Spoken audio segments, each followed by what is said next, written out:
이제 우리가 교과교는 수학교과 신론을 이제 수업을 진행을 할 건데, 오늘 지금 나간 자료는 신론 책을 수업을 진행을 할 건데, 강의 교재가 2016년도 개정판을 기준으로 이제 수업을 진행을 할 거예요. 그럼 여러분들 중에 혹시 12년 개정판을 가지고 있는 분들도 있을 수 있고, 그래서 지금 나간 자료가 이 개정판에 없는 내용들 중에서 교육과정에 관련된 자료가 이제 지금 여러분한테 이제 나간 겁니다. 그래서 여기에서 보시면 이미 교재에 있는 내용들도 있고, 그 다음에 개정 내용 중에 없는 부분들도 있고 그럴 거예요. 근데 이 내용은 이제 2015 개정 교육과정에 관련된 내용들을 자료로 나간 거니까 이제 우리가 수업하면서 이걸 참고로 할 거고, 수업은 자료가 나가더라도 일부 내용만 빼놓고는 거의 다 이 책을 가지고 이제 수업을 진행을 할 겁니다. 그래서 여러분들이 그걸 참고로 해서 내용을 이제 읽어보시면 될 거고요. 그 다음에 이제 간단하게 이제 수업 진행에 대해서 이제 간단하게 얘기를 하면요. 우리가 이제 목차를 먼저 읽어보면, 목차에서 보면은 1부가 수학 교육의 이해가 있고요. 그 다음에 2부가 수학과 교육과정, 3부가 수학 교육 철학, 4부가 수학 문제 해결 교육론, 그 다음 5부가 수학 학습 심리학, 6부가 수학 교수 학습 이론, 7부가 수학 평가. 그래서 수업은 특별한 말 없이 이 책에 있는 진행 순서대로 이렇게 이제 진행을 할 거고요. 그 다음에 이제 우리가 3부 수학 교육 철학부터는 이제 기출 문제를 좀 다루면서 수업을 진행을 할 겁니다. 근데 우리가 이 책 내용에 대한 이제 한계점은 뭐냐면, 이거는 이제 이론적인 내용이 돼서 실제 이제 교사 임용 시험을 보면 이거 말고 실제 학교 교육과서에서 나오는 내용과 연계시켜서 나오는 내용들이 이제 많이 출제가 되고 있어요. 그러다 보니까 이것만 가지고는 이제 우리가 수학 교육을 다 한다라고 볼 수는 없고요. 우리가 1, 2월에는 이제 여기서 나와 있는 기본적인 내용을 가지고 수업을 진행을 할 겁니다. 그 다음에 이제 수학 교육에 이제 관련된 특징은,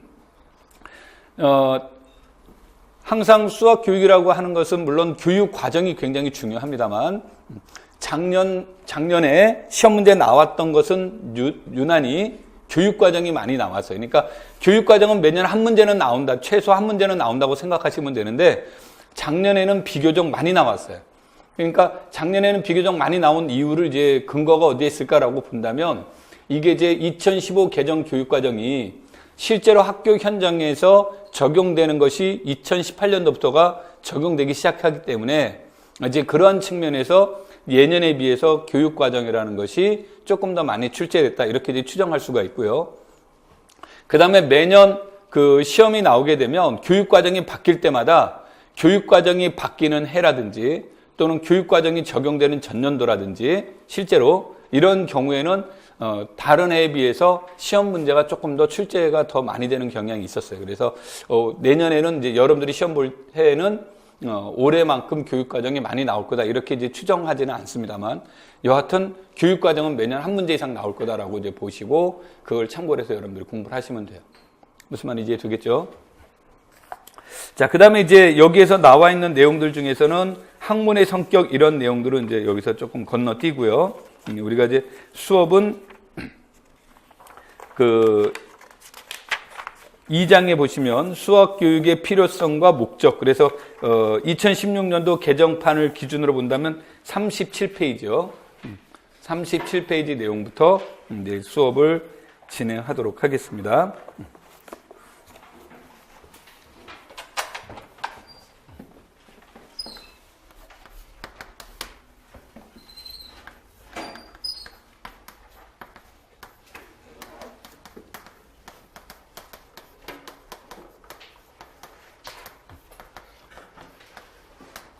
그래서 이 내용들을 이제 얘기를 해보는데, 수학 교육의 필요성 얘기를 하기 전에 우리가 제7차 수학과 교육과정에 관해서 전반적인 얘기를 해보고 이제 수업을 진행하도록 하겠습니다.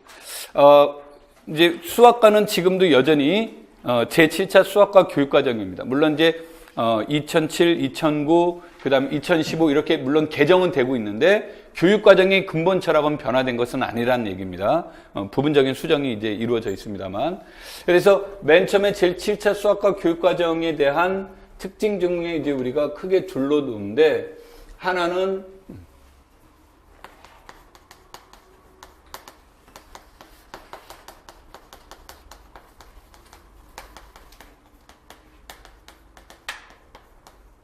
단계형 수준별 교육과정을 이제 운영하고 있었다는 거고요. 그 다음에 하나는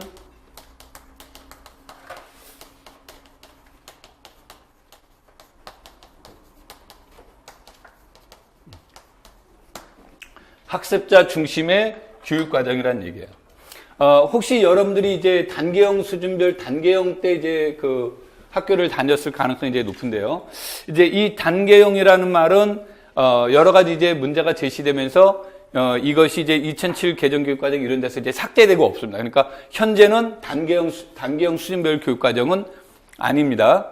그래서 처음에 이제 제시했던 건 이제 단계형인데, 단계형이라는 것은 이제 그 원래는 같은 학년, 이제 우리식으로 표현하면 같은 학년에 있는 학생이라 하더라도 학습 부진화의 경우에는 그거보다 더 낮은 단계를 학습할 수 있다는 것이 이제 기본적인 원칙이었어요. 그리고 이제 여러분들이 이제 내가 다녔을 때가 단계형인가 이거를 알아보는 가장 좋은 방법은 학교 다녔을 때 뭐 7가, 7라, 뭐 8가, 8라 이런 책을 가지고 공부를 했다 그러면 이게 단계형이다 이런 뜻이에요.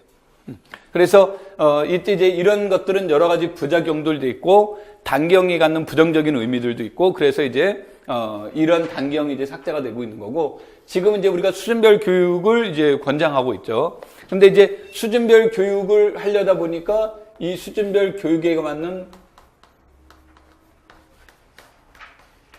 교재를 우리가 이제 구성해 나가야 되겠죠. 그래서 이와 같은 이제 교재를 구성해 나가야 되는데, 이 교재를 구성하는 데는 세 가지 원리에 입각해서 교재를 구성하자.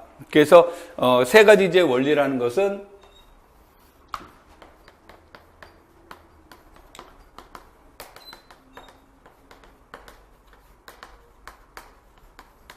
첫 번째 내용이 점진전 수학화의 원리를 이제 따라가자라는 거고, 두 번째로는 역사 발생적 원리에 입각해서 교재를 구성하자는 거고, 세 번째가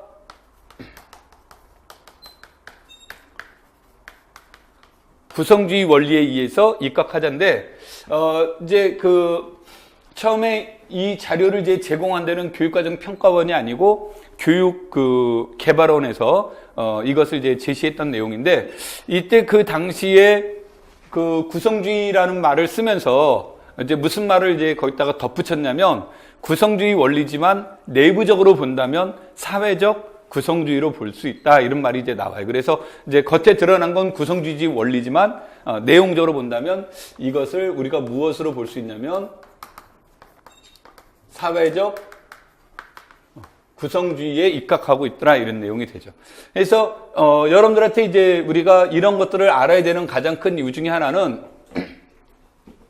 여러분들이 이게 시험에 수준별 교재를 구성하기 위한 세 가지 원리를 쓰시오 이런 게 시험에 나올 가능성은 거의 없어요.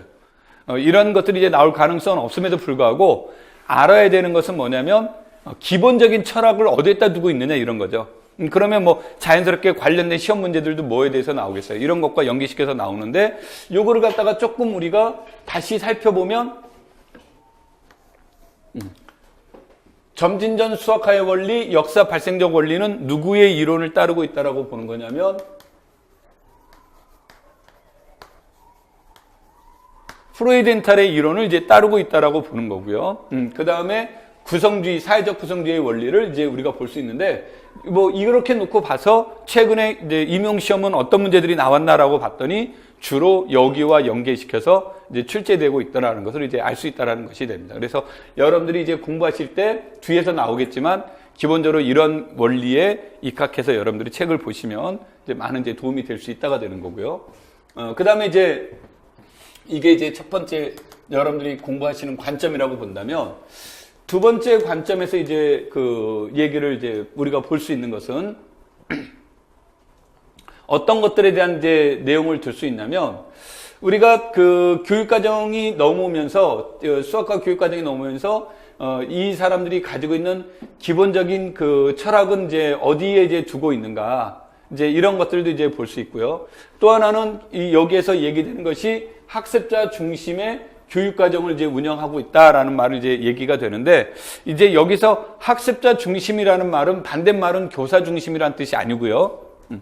교사의 반대말은 학생, 이게 아니라 교사와 학생은 같이 가야 되는 입장이지 반대 입장이 아니죠. 그래서 이제 이것은 무엇을 가끔씩 얘기를 하냐면 교실 중심의 교육과정의 반대말로 학습자 중심의 교육과정을 얘기를 해요. 그러면 교실 중심의 교육과정이라는 말이 나오면 무슨 의미냐면, 이제 예를 들어서 30명의 학생이 있다 그러면은 교사는 30명이라는 그 중에서 학습자들의 개개의 성향이나 능력이나 이런 것들을 고려한 수업이 아니라 교사가 교실을 중심으로 끌고 가는 거죠. 그럼 이제 그 안에는 어떤 학생들은 너무 어려워서 포기하는 학생들도 있을 수 있고요. 또 어떤 학생은 수준이 낮아서 지루해할 수도 있고 그렇겠죠. 이제 그러한 문제의 그 수업 진행으로부터 학습자의 개개의 개성, 능력, 이런 수준, 이런 것들을 고려한 무엇이 되자 교육을 이루자라는 의미에서 학습자 중심의 교육과정이라는 뜻입니다. 무슨 말인지 이해되겠죠? 그래서 여기에서 학습자들의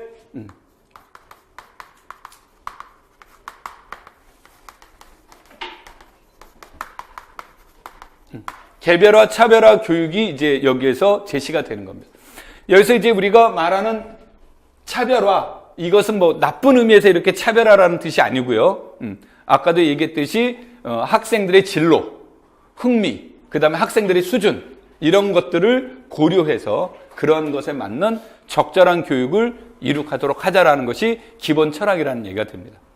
그래서 여러분들이 이제 우리가 교육과정을 읽을 때 이런 것들을 이제 염두에 두면서 얘기해 볼 수가 있다라는 얘기가 되고요. 그 다음에 이제 세 번째로는 이제 우리가 오늘 이제 수업하면서 나와야 될 내용입니다만, 7차 그 수학과 교육과정에 대한 큰 틀 중에 하나는 세계사적 흐름을 보면, 이제 우리가 그 19세기 또는 20세기 초에 근대화 운동이 이루어지고, 그 다음에 20세기 중반에 접어들면서 현대화 운동이 이루어지고, 현대화 운동에 대한 문제가 발생이 되면서 기초로 돌아가기 백투베이직이 나타나게 되고, 또 그것을 하다 보니까 학생들의 문제를 해결하는 능력이 떨어지면서 나타나는 문제를 보완하기 위해서 문제해결 교육이 강제가 됐고, 문제해결 교육을 강조하는 것을 조금 더 넓은 의미로 확대하자 해서 나타난 것이 수학적 힘의 신장을 강조하는 겁니다. 그래서 수학적 힘의 신장을 강조한다는 말을 넓은 의미로 문제해결이라고도 얘기할 수 있겠지만, 최근에 나타나는 것을 본다면 수학적 힘의 신장을 기본적인 틀로 하고 있어요.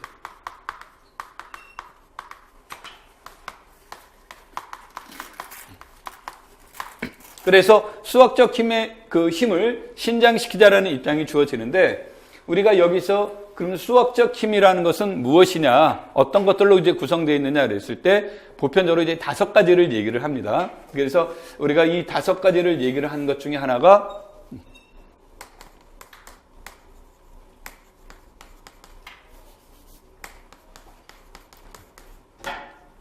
추론하는 능력의 이제 추론 능력, 그 다음에 아까도 얘기했지만 이거 넓은 의미라는 얘기를 했지만 문제 해결 능력, 그 다음에 의사소통 능력, 그 다음에 이제 무엇을 얘기를 하냐면, 이게 처음에 나왔을 때는 어느 정도에서 얘기를 했냐면, 영역 간의 연결 능력이었어요. 그러니까 영역 간의 연결 능력이라고 한다면, 뭐 우리가 함수가 있고, 뭐 예를 들어서 기하가 있다 그러면 함수와 개념 사이의 연결 능력, 이런 것들 정도의 연결 능력을 얘기를 했는데, 이제 2015 개정교육과정에서 나오면서 나온 것들이 하는가 무엇입니까? 창의, 융합, 이런 걸 강조를 하죠. 그러니까 꼭 이때 연결이라는 말이 최근에 들어와서 나타나는 표현은 수학에 있는 그 영역 간의 연결뿐만이 아니라 무엇까지 염두해 주는 거냐면 타 과목과의 연결 능력, 이런 것까지 넓은 의미로 해설될 수 있는 거죠. 그래서 연결 능력, 개념 간의, 이제 보통 이때 나온 것은 개념 간의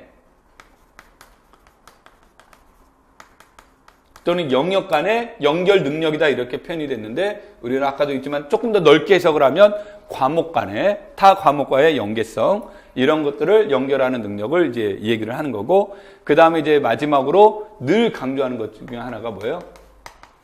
수학적 태도를 얘기를 하는 거죠. 그래서 이와 같은 5가지 내용들이 우리가 일반적으로 수학적 힘이라고 얘기를 합니다. 그래서 이러한 수학적 힘, 이 5가지 요소 능력을 신장시키자. 이것이 이제 뭐 NCTM에서는 21세기의 그 얘기라고 합니다만 이게 보통 1990년대 이후 그러니까 우리가 1980년대가 세계사적 흐름에서 본다면 문제개혁을 강조했다면 1990년대 이후에 수학적 힘이라는 것을 이제 강조하고 있다. 그래서 이런 것들이 이제 기본적으로 우리가 7차 교육 과정을 이해하는데 이제 여기에서 해당이 되는 거고, 그 다음에 이제 이 그 흐름상에서 본다면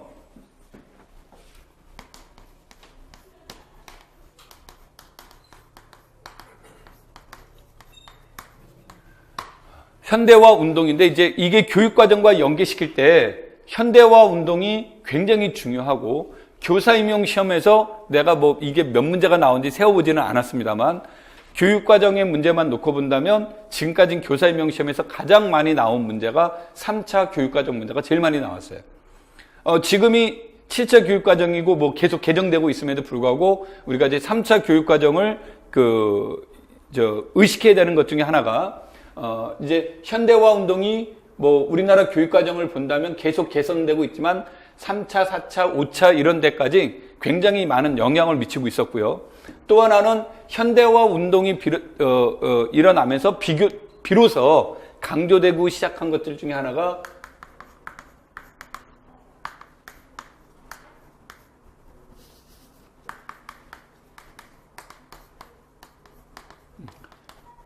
그러니까 이제 보통 근대화 운동 때부터 심리학이 수학교육에 이제 도입되기 시작했다는 말을 씁니다만, 뭐 본격적으로 제대로 이제 심리학적인 요소가 갖추기 시작한 것은 우리가 현대화 운동 이후다. 그래서 이때 이 현대화 운동이 굉장히 이제 우리가 중요하게 이제 얘기를 합니다. 그래서 이때 나온 수학교육 심리학에 대한 내용이 나오는 거고, 이때 당시에 물론 이제 피아제에 대한 내용들은 굉장히 말이 많습니다. 그러니까 뭐 피아제가 이때 직접 관여했다, 안 했다, 뭐 이런 말들이 이제 많이 나옵니다만, 우리가 현대화 운동하면 뭐 대표적인 사람은 누가 드는 겁니까? 피아제보다는 브루너의 이제 중심에 이제 얘기가 되겠죠. 그래서 이 브루너를 중심으로 한 교육 과정에 대한 문제들이 나오게 되는데, 브루너 하면은 이제 대표적으로 브루너와 우리가 이제 동료로 보는 사람 중에 한 명이 누구예요? DNS가 이제 얘기가 되는 건데, 지금은 이것에 대한 현대화 운동이 주어지면서 이 사람들에 대한 비판이 굉장히 많이 쏟아지기 시작을 했죠. 그래서 이 현대화 운동을 이제 비판한 사람들이 굉장히 많은데, 이 현대화 운동을 비판했던 사람들이 이제 가지고 있는 공통적인 요소로는 무엇을 강조하고 있냐면 역사 발생적 원리를 도입해야 된다는 얘기예요. 그래서 역사 발생적 원리들을 이제 강조를 했고, 그 역사 발생적 원리를 강조했던 이제 대표적인 3인방이 프로이덴탈, 그 다음에 라카토스, 그 다음에 브루소우, 이렇게 이제 우리가 볼 수가 있는 거죠. 그래서 이분들이 이제 그 현대화 운동을 비판했던 대표적인 내용이 나오는데, 아까도 얘기했듯이 이게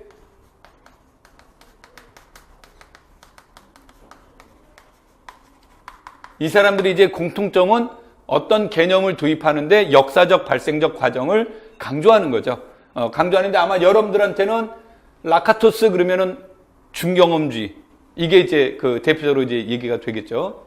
그러면서 이러한 것들이 이제 얘기가 되고, 또 하나는 이제 여기에서 본격적으로 수리 철학에 대한 내용들이 이제 부각되기 시작합니다. 물론 이제 수리 철학은 보통 19세기 이후로 이제 강조되기 시작합니다만, 그래서 프로이덴탈, 라카토스, 브루소우가 여러분들이 이제 현대화 운동과 얘기가 되는데, 비판이 되는데, 이것도 이제 수학 교육이라는 게 얘네들도 이제 유행을 타죠. 뭐 패션만 유행이 있는 게 아니겠죠.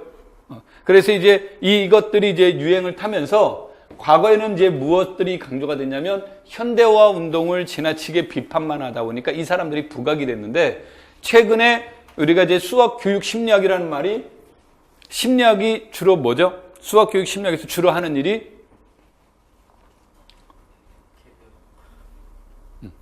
학생들의 인지 수준과 학습 수준의 일치를 고려하는 거예요.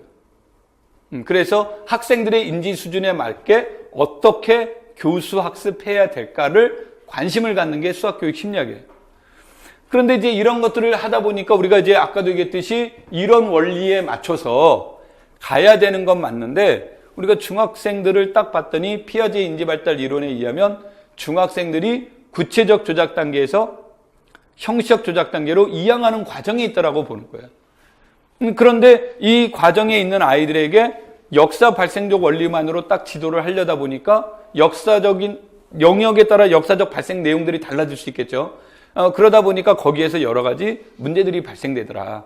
그래서 기본적인 철학은 역사 발생적 원리에 두지만 디테일한 내용에선 반드시 그것을 따라가는 건 아니라는 거죠. 그러면서 이제 과거에는 이것이 비판할 때는 이 사람들의 이론이 덩달아 비판을 받다가 최근에 들어서는 교과 내용 같은 경우에서는 여전히 일부 내용은 이 사람들의 이론이 중용되고 있죠. 대표적인 것이 뭐예요? 수와 연상 같은 문제. 그래서 이 내용들 중에서 최근에는 학습 심리학과 그 다음에 이 사람들의 이론 사이에 연계되는 내용들. 그래서 요즘에 강조되는 것 중에 하나가 DNS의 다양성의 이론, 지각적 다양성, 수학적 다양성 이렇게 있습니다만, 다양성에 관련된 이론. 이런 것들, 그 다음에 뭐 작년에도 나오고 했었던 내용입니다만,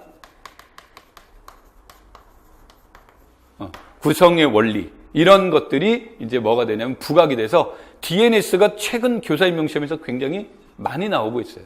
많이 나오고 있는데, 이제 여러분들이 여기서 우리는 초등이 아니라 우리는 뭡니까? 초등이 아니라 중등이다 보니까 중등은 중학교와 고등학교를 이제 지칭하는 거죠. 그거를 이제 지칭을 하다 보니까 우리는 고등학생보다 이제 더 관심을 갖는 게 중학교, 아까도 얘기한 1학년의 문제예요. 그러니까 중학교 1학년 아이들은 초등학생도 아니고 중학생으로 넘어갔는데, 뭐 중학교로 넘어가자마자 학생들의 사고가 뭐 이게 생각하는 깊이가 깊어지고 폭이 넓어지고 그렇지는 않죠. 그런데 학습 내용은 이미 뭐가 되냐면 깊어지고 넓어져 버려 있어요. 학습 내용은 깊어지고 넓어져 있는데 아이들은 완전히 거기에 넘어가지 못했다는 얘기죠. 그러니까 그 안에서 여러 가지 문제들이 발생될 수 있다는 얘기예요. 그래서 그런 것들을 이제 어떻게 개선시켜 나갈까, 이런 것들이 강조되면서 DNS의 다양성의 원리가 상대적으로 이렇게 부각이 나타나게 됩니다. 그래서 이 사람의 기본 원리가 강조되는 건 아니다.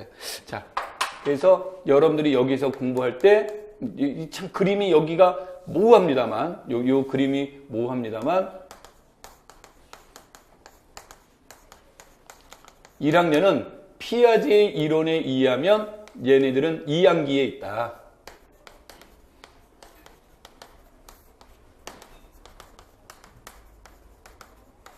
조작 단계에 있는 2학기에 있다라고 보는 거예요. 그래서 여기에서 여기로 넘어가는 과정에 있다 보니까 여기에서 자연스럽게 많은 내용들 중에 무엇이 발생될 수 있겠습니까? 자연스럽게 오류가 많이 발생이 되죠. 그렇죠? 그러니까 뭐 요즘 아이들 말로 수포자가 아니라 하더라도 여기서 자연스럽게 오류가 많이 발생될 수 있다는 거고, 또 하나는 이제 뭐가 되냐면 교육 과정에서 본다면 근본적으로 초등학교와 중등학교의 가장 큰 차이는, 초등학교는 구체물을 통해서 직관적으로 이해하자가 초등학교에서의 주요 목적이에요.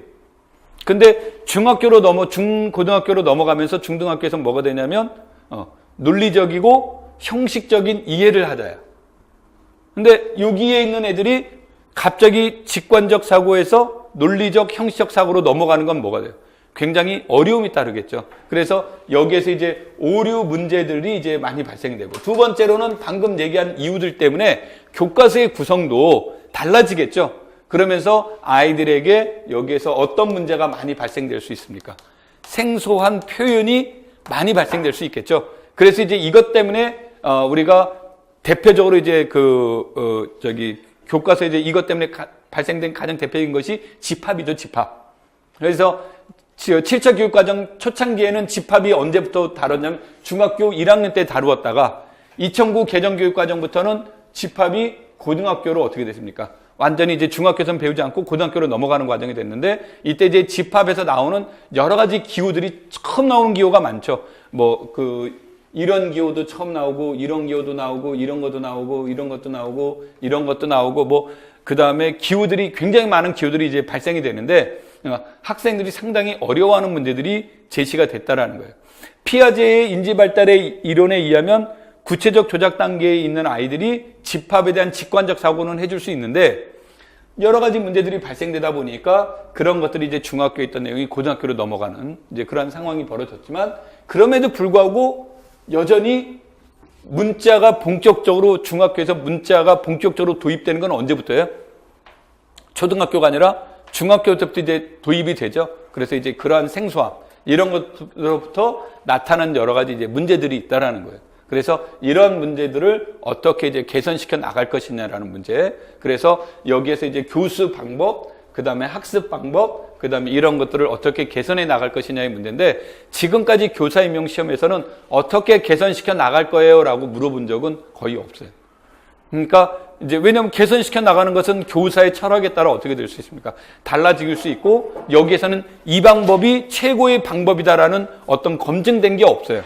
이제 사람들이 대체적으로 어느 방법이 더 좋대더라라는 말은 해줄 수 있지만 이것이 절대적이다라는 어떤 기준화는 없다라는 거죠. 그래서 여기에서 대한 오류 문제를 해결하는 대안은 무엇입니까? 라고 할 때 대안은 답이 무궁무진하게 많이 나올 수 있고 근데 채점하는 사람 입장에서 본다면 객관식이면 모르겠지만 서술형이면 굉장히 곤란함이 따를 수 있죠. 그래서 여하튼 그런 것들은 아직 이제 강조되지는 않습니다. 그래서 오류 문제가 나올 수 있는데 여기서 그래서 시험은 주로 오류의 어디에다 둔다요? 원인을 찾는 데다가 초점을 두는 거죠. 오케이? 그런 것들 중에 대안 중에 하나가 뭐가 돼요?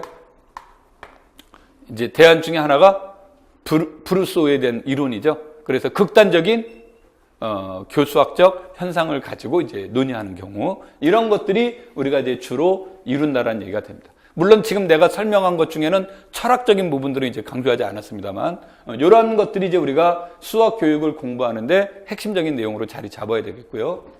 자, 그다음에 이것과는 좀 별개로요. 이제 다음 내용으로 이제 넘어가서 보시면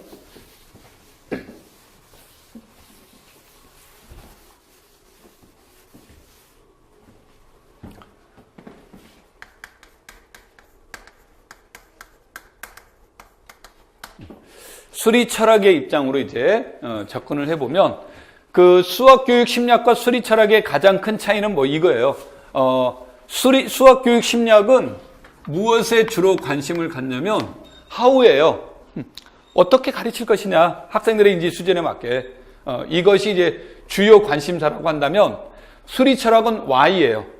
그러니까 왜 이런 것에다 이제 왜 우리가 이런 것을 배워야 되고 여기에 대해 초점을 두는 건데 이 수리 철학이라는 입장이 본격적으로 이제 제주된 것 중에 하나가 19세기에 와서 수학가의 저것 중에 하나가 유크리트의 5번째 공준이죠. 그래서 이제 지금 내가 수업 칠판에 쓰는 것은 그 유크리트의 표현이 아니라 플레이페어의 표현입니다만 우리가 알고 있는 이제 5번째 공준에 대한 내용이 이거죠. 한 직선이 있고 이 직선을 L이라고 한다면 직선 밖에 있는 한 점 P에 대해서 이 점을 지나면서 얘와 평행한 직선은 유일하게 존재한다. 이것이 뭐가 됩니까? 이게 우리가 말하는 제5공준에 대한 내용이죠. 그리고 이 표현이 이제 플레이페어의 이제 주장이 되는 거고요. 그래서 이 제5공준이 나오게 되는데 이 5번째 공준에 대한 내용들이 참이냐 거짓이냐의 문제가 이제 그 하나의 논란의 이제 그 소지에 있었는데 이것을 거의 모든 사람들은 참이라고 받아들였던 거예요. 참이라고 받아들였고 그것을 이제 증명하려고 많은 사람들이 노력을 했는데 우리가 말하는 평면상에선 참이란 것이 검증이 됐는데 그 외에 대한 내용에서는 검증이 안 됐던 거죠. 그런데 이제 사람들의 마음 속에는 이 명제가 뭐라고 본 거냐면 늘 참이라고 봤던 거죠. 그래서 이러한 것들이 이루어지다가 샤켈이라는 사람이 그거를 증명하려고 하는 과정 중에 어떤 문제가 나오냐면 그러면은 삼각형의 세 내각의 합은 180도라고 가정을 해보자. 삼각형의 내각의 합은 180보다 작다라고 해보자. 삼각형의 내각의 합은 180도 크다라고 가정하자. 그래서 180도라고 가정한 것을 우리는 직각가설이라고 얘기를 하는 거고, 삼각형의 내각의 합이 180도보다 적다라고 가정한 게 예각가설이라고 하는 거고, 180도보다 크면 둔각가설이라고 하자라는 것을 샤케리가 가설을 했어요. 그런데 이제 이 사람이 직각가설에 대해서는 설명이 됐는데 둔각가설과 예각가설에 대한 설명이 이제 부족하게 나타나는데, 이제 그 이유 중에 하나는 샤켈이라는 사람도 뭐라고 생각한 거냐면 유크리트의 제5공준이 뭐라고 본 거다? 참이라고 받아들였던 거예요. 이제 그런 데서 이제 출발이 돼요. 그래서 샤켈이라는 사람이 결정적인 아이디어를 제공했지만 정작 그 사람은 무엇인가 결과물을 얻어내지 못했죠. 그러다가 19세기에 가서 볼리아이라든지 로바체프스키라든지 가우스라든지 이런 사람들에 의해서 무엇이 나타납니까? 19세기에 나타나서 나타난 것이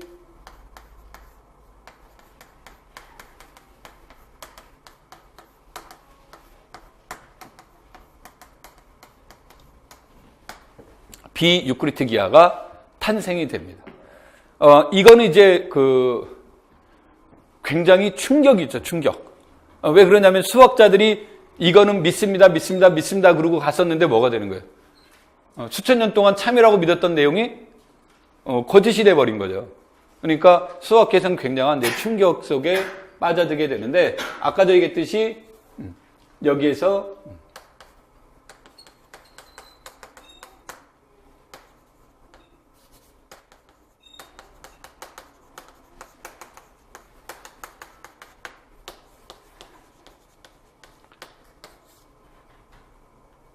이 사람들이 이게 스페링이 틀릴까봐 내가 창피해서, 이제 로바테프스키는 이제 스페링이 참 정확하게 기억이 안 나는데, 그냥 이렇게 틀리면 외국 사람이 한글 쓰다 보면 뭐 틀릴 수 있죠. 이렇게 생각하고. 자, 볼리아이라든지 로바테프스키라든지 가우스인데, 이 가우스는 논문이 없답니다. 근데 보통 이제 논문이 없으면 그 사람의 주장을 받아들이지 않는데, 이 가우스는 워낙 천재 중에 천재라, 이때 당시에 모든 사람들이 논문을 쓰면 가우스한테 이렇게 보낸답니다. 내 논문이 맞는지 검증해 주세요. 그러면 가우스가 맞아. 그러면 그게 참인 거예요. 근데 이제 가우스가 말로 하고 논문은 안 썼답니다. 안 썼는데 가우스면 인정을 해주는 거예요. 그러니까 굉장히 대단한 사람인 거죠. 이제 우리가 말한 천재들 중에 천재니까. 근데 하여튼간 뭐 논문은 이제 제시되어 있지 않다고 하는데, 이 사람들이 말하는 것이 나온 게 아까 말한 예각가설의 문제가 나와요. 다시 말해서 이러한 것을 우리는 무엇이라고 얘기하냐면 쌍곡기하학이라는 것이 나타나게 됩니다. 이 쌍곡기하학이라는 이름을 붙인 사람은 누가 붙인 거냐면, 이름을 붙인 사람은 클라인이 붙인 거예요. 이름은 저러한 기하를 쌍곡기하라고 이름을 붙인 사람은 이제 클라인인 거고, 요 이론을 얘기한 사람들은 비싼 세대의 사람들입니다.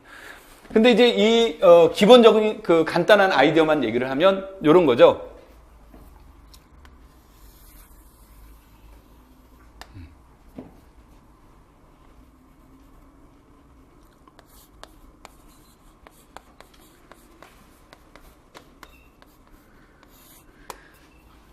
공간을 원의 내부로만 받아들입니다. 그러니까 원의 경계는 무엇이 아니에요. 평면으로 이제 받아들이지 않는 겁니다. 내부만 평면으로 받아들였을 때 한 직선이 이렇게 존재한다라고 하자요. 그러면 여기 바깥에 있는 한 점이 이렇게 이제 주어지게 되면 이 점을 지나는 직선을 생각해 볼 수 있겠죠. 이렇게. 또 이 점을 지나는 직선을 이렇게 생각해 볼 수 있어요. 그러면 우리가 이제 여기서 본다면 그 그림처럼 여기에서 이렇게 만나게 되는데, 아까도 얘기했듯이 경계는 뭐로 받아들이지 않는다 그랬습니까? 경계는 평면으로 받아들이지 않는다 그랬으니까 원의 내부의 입장에서 본다면 얘와 얘는 이 직선과 만나지 않으니까 뭐가 되는 거예요? 평행하는데 이 점을 지나면서 이 직선과 평행한 직선이 최소한 몇 개 이상은 존재한다. 2개 이상은 존재한다라는 내용이 쌍곡기하학의 기본 원리예요. 물론 이제 뭐 그림을 그릴 땐 이렇게 그리는데 이 사람들이 무수히 많다라는 것으로 쓴 것이 아니라 최소한 몇 개 이상 존재한다. 2개 이상 존재한다가 되고, 클라인의 모형을 따져주면 이때 이 삼각형의 내각의 합이 180도보다 적게 만들어주는 형태가 돼서 이런 것을 쌍곡기하학 또는 예각가설이라고 표현이 되는 거죠. 그런가 하면 이제 뒤에 가서 둔각가설에 대한 내용으로 리만 기하학이 이제 나타나게 되는데, 이것을 갖다가 우리는 그 클라인이라는 사람이 이것을 무슨 기하학이라고 얘기했어요? 타원 기하학이라고 이제 얘기가 된 거죠. 그래서 타원 기하학이라고 본다면 반구를 생각해 보겠습니다.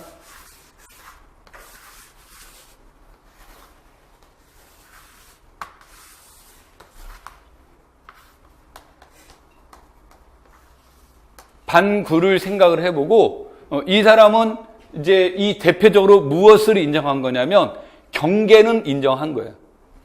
뭐 경계를 인정을 한 거고, 그러니까 아까 얘기했듯이 여기는 무엇을 인정하지 않은 겁니까? 경계를 인정하지 않은 거고, 이것은 무엇을 인정한 거? 경계를 인정하는 거죠. 그리고 나서 여기에 대한 내용은 무엇을 얘기하는, 대원을 기준으로 잡아줘요. 그래서 얘를 한 직선이라고 보자. 그러니까 직선이라는 게 이렇게 평평하다는 생각을 가지시면 안 돼요. 그래서 이런 것들이 주어지고 여기에 있는 한 점을 이렇게 잡아주게 되면 이것으로부터 우리가 얘네들을 지나는 점을 생각하면 이런 문제가 되는 거죠. 대원의 의미가 되니까 이런 원을 생각해 볼 수 있다가 되겠죠. 그러면 얘네들은 반드시 뭐가 생깁니까? 한 점 직선과 이것은 반드시 무엇이 생긴다? 교점이 생긴다라는 거죠. 다시 말해서 한 직선 바깥에 있는 한 점을 지나면서 얘와 평행한 직선은 존재하지 않는다라는 것에 대한 주장이 타원기하학의 문제가 되죠. 그래서 이런 것들이 나타나게 되고, 아까 이제 유크리트의 주장을 우리는 포물기하학이라고 명명을 해요. 아까 이름을 붙인 사람은 내가 누구라고 그랬냐면, 이름을 붙인 사람은 클라인이 이름을 붙였다고 했어요. 그래서 쌍곡기하학, 포물기하학, 타원기하학이라는 것이 이제 탄생이 됩니다. 그래서 우리가 일명 비유크리트 기하학 그러면 이런 것을 우리는 비유크리트 기하라고 얘기를 하는 거예요.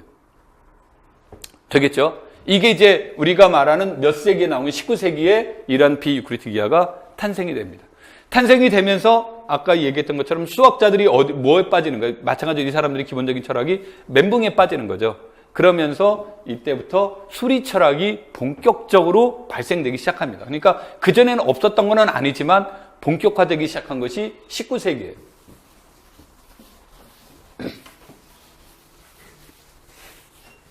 그러면서 19세기에 넘어오면서 이제 비로소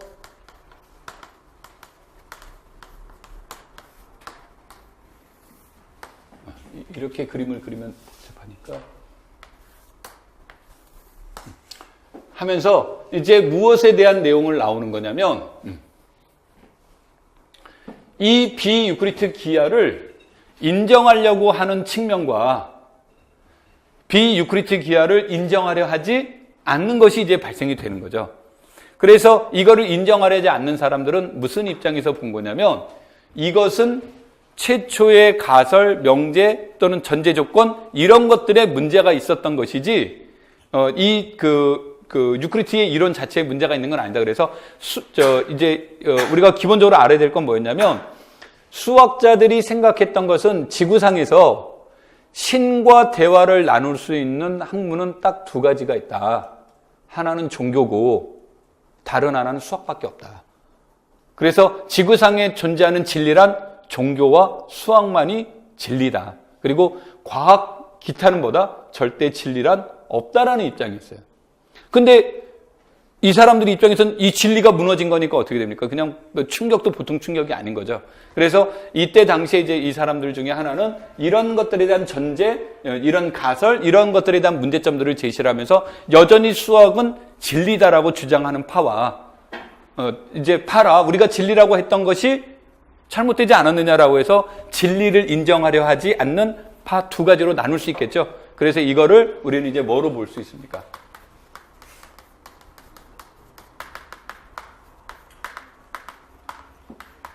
절대주의 수리 철학과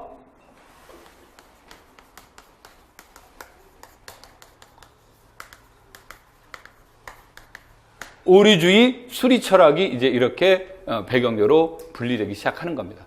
그러니까 이 사람들은 절대적 진리란 뭐다?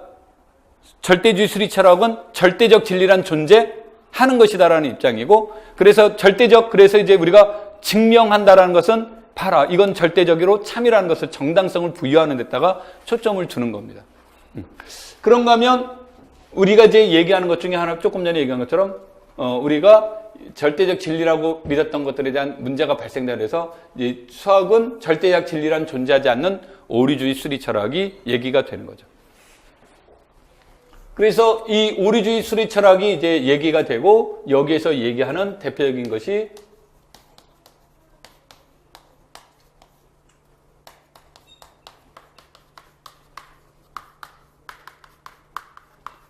라카토스의 준경험주의 수리 철학이 이제 태동하게 되는데, 이 라카토스의 준경험주의 수리 철학에는 대표적으로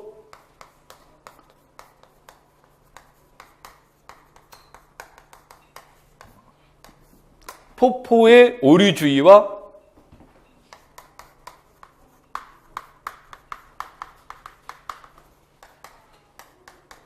해겔의 변증법에 이제 기초를 하는 거죠. 그럼 우리가 해결에 대한 지식은 짧지만 간단하게 얘기하면 해결하면 떠오르는 게 뭡니까? 변증법 하면 정, 반, 합의 문제죠. 그래서 여기에서 이제 이거는 수업 시간에 이제 그림이랑 다시 얘기하고 있어서 그냥 간단하게만 얘기하고 넘어가면 정, 반, 합의 과정이 넘어가게 될 때 이제 이것을 라카토스의 이론에 따르면 여기가 무엇에 이제 해당이 되겠습니까? 정의 개념이 원시적인 추측, 그 다음에 합이 개선된 추측이에요. 그러면은 이 반이 일종의 증명 과정입니다. 그래서 라카토스는 이 과정을 합리적인 과정을 거쳐서 그래서 이제 얘기가 되는데, 우리가 뒤에 가서 보면 반박과 반례가 출현이 되고, 그것에 대응하는 방법으로는 예외배제법, 그 다음에 괴물배제법, 보조정리 합체법 이런 것 등이 있다라고 얘기를 합니다만, 그 얘기들은 여기서 따로 안 할게요. 자, 여기에서 이제 그런 내용들에 대한 내용이 나오면서 이 과정에 대해서 의문점을 가진 이제 사람들이 이제 발생이 됐어요. 기본적으로 이 주장은 나도 인정을 한다. 기본적인 이 주장은 인정을 하지만, 이 과정에 대해서 정에서 반을 통해서 다시 합으로 가는 이 과정이 합리적인 것이라는 것에 대한 주장에 대해서 우리는 좀 의문이 들고, 그래서 이것을 이제 받아들일 수 없다. 그래서 이 과정을 사회적 합의 과정을 거쳐야 된다라고 이제 주장하는 학파가 나온 거죠. 그러니까 근본적인 철학은 변함이 없지만 정에서 합으로 가는 과정에 대한 비판 또는 보완적인 내용을 강조한 것이 바로 뭐예요? 사회적 구성주의가 이제 출현이 되죠. 그래서 아까도 얘기했듯이 이것에 대한 무엇을 개선하는 것을 목적으로 삼는 거예요. 그렇지만 근본적인 철학에는 뭐다? 이 사람들이 가지고 있는 근본적인 철학은 변함이 없다라는 것이 되는 거죠. 자, 그러면 이제 여기 와서 우리가 여러분들의 생각이 여러분들도 다 나름의 철학이 있고 그런 거니까 여러분들의 생각이 나는 오류주의가 맞든 나는 절대주의가 맞든 여기에서는 그거를 강조하려고 하는 건 아닙니다. 그리고 시험 답안 있을 때 여러분들의 철학을 너무 강조해서도 안 돼요. 그러니까 여기 안에서는 이제 무엇에 대한 내용들을 얘기하려고 하는 거냐면, 그렇다면 이런 것들이 계산하는 방법, 계산가는 과정, 이런 것들은 어떤 것들이 있을까요? 이것도 올해 시험에 나오기도 했지만, 내가 시험에 나온 것만 가지고 여러분한테 수업하는 게 아니라, 아까도 했지만, 기본 철학이 거기 있다 보니까, 거기에 나와 있던 내용들이 뭐에 나오는 거예요? 시험에 반영되는 거예요. 그렇게 인지를 해야 기출문제가 여러분한테 유의미하게 넘어가는 거고. 자, 그래서 사회적 구성주의라는 것을 어떻게 개선시켜 나가야 될까요? 라는 이런 개선의 측면을 이러한 철학적 입장에서 여러분들이 이제 접근해 보시면 좋은데, 아까 이제 얘기를 하다가 이제 말았습니다만 다시 이쪽으로 와서 보면 이 오류주의 수리 철학이 이제 뭐를 보냐면 그 논문들에서 나와 있는 것들은 어떤 논문들이 나오냐면 라카토스의 중경험주의에 입각한 교수 방법, 학습 방법 이런 것들이 나와요. 사회적 구성주의에 맞는 교수 학습 방법 이런 것들이 나오고 실제 시험에도 이제 그렇게 출제가 됐었고 하는 것들이 나오는 거고, 또 하나의 관점으로는 이게 좋다라고 받아들이는 것 중에 하나는 뭐냐면 아까 우리 여기서 이제 지나갔지만 우리가 학생들이 오류를 발생될 수 있다고 그랬죠. 그러면 그 오류를 요거로 보자라는 거예요. 정으로. 그러면 그 오류를 정으로 놓고 본다면 이 오류를 무엇하기 시작해야 됩니까? 이제 개선시켜 나가서 우리가 맞는 참인 명제로 바꿔야 되겠죠. 그런 바꾸는 과정 중에 라카토스의 중경험주의라든지 또는 무엇을 통해서 사회적 구성주의를 통해서 개선시켜 주는 것도 하나의 좋은 대안이다라고 이렇게 제시를 합니다. 그래서 그런 내용들이 이제 논문에서 많이 발생되고 있고요. 그래서 여러분들이 공부를 하실 때 수리철학이라는 입장인데 여기에선 아까도 여기에다가 좀 쓰기가 미안할 정도로 했지만 여기는 절대적 진리에 대한 진리가 존재한다는 입장이고 여기는 존재하지 않는다는 입장이다 그랬죠. 그래서 뭐 이 절대주의 수리 철학에는 이제 그 시대별로 또는 국가의 특징별로 달리 나타나는 게 뭐 플라토니즘이라든지 또는 영국을 중심으로 한 논리주의라든지 그 다음에 독일을 중심으로 한 형식주의라든지 그 다음에 네덜란드를 중심으로 한 직관주의라든지, 그럼 이제 네덜란드를 중심한 직관주의의 뭐 그 대표적인 사람이 이제 브라우어라고 하는데, 브라우어의 대표적인 뭐 이게 제자인지 내가 제자로 보통 이제 나오기는 합니다만 대표적인 제자가 프로이덴탈이죠. 프로이덴탈이고 프로이덴탈의 제자 중에 제자가 또 누굽니까? 유명한 사람들이죠. 이 사람은 항상 밥도 밥만 먹고 뭐든 밥만 하는 사람 있죠.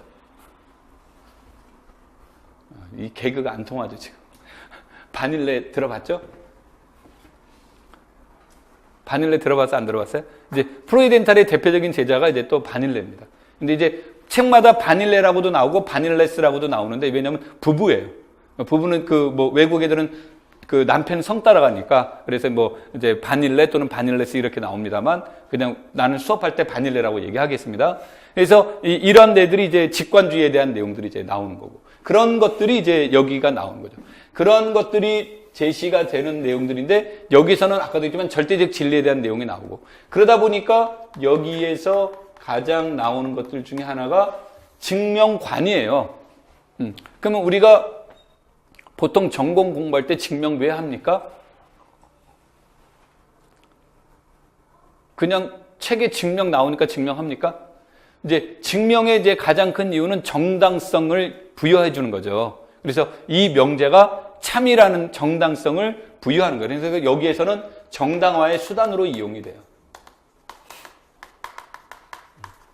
여기서 이제 정당화의 수단으로 증명이 이루어진다라고 한다면 여기에서는 아까도 얘기했듯이 절대적 진리가 존재하지 않는다기 때문에 정당화란 존재하지 않죠. 그래서 여기에서는 라카토스의 입장에서는 라카토스는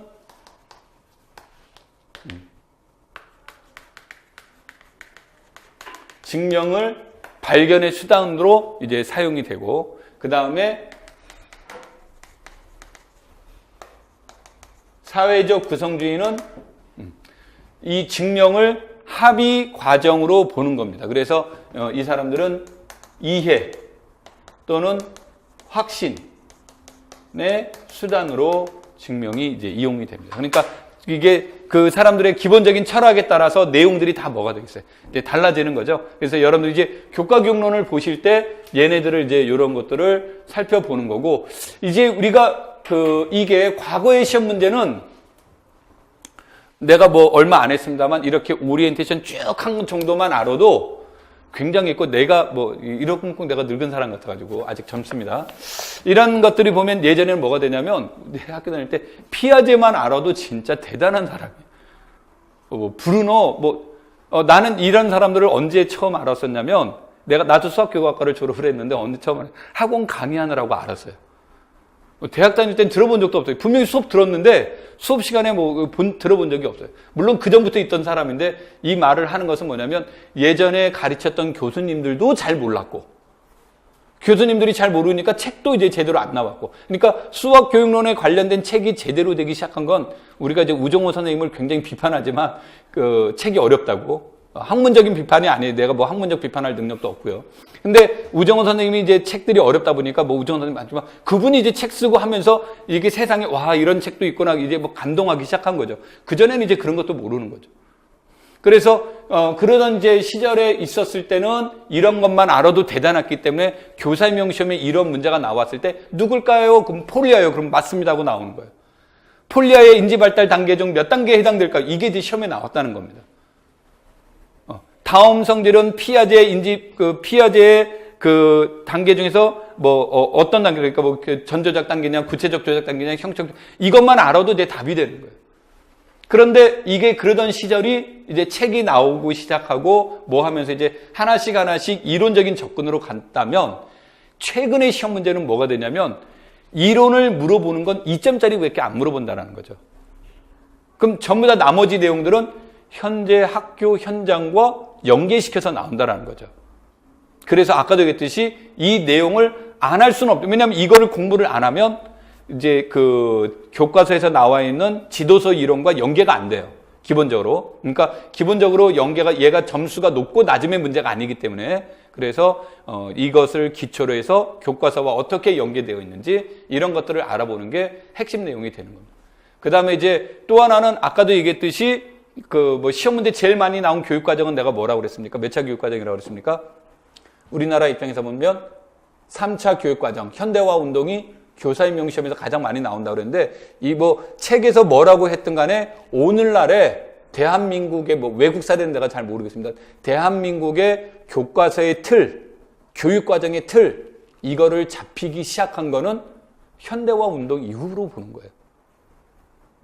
계속 교육과정이 바뀌었지만 여하튼 제대로 된 틀을 만든 건 우리나라의 입장에서 본다면 3차 교육과정이 되는 거죠. 그러니까 이게 비판을 하든 뭐 하든 얘가 실질적인 베이스가 기저가 되는 개념이 되기 때문에 이것을 비판하는 문제도 나올 수 있고, 그것을 추정하는 문제도 나올 수 있고 하는 것들이 항상 나와서, 우리가 현재 2015 개정 교육과정인데 6차 교육과정과 비교하는 문제는 안 나와요.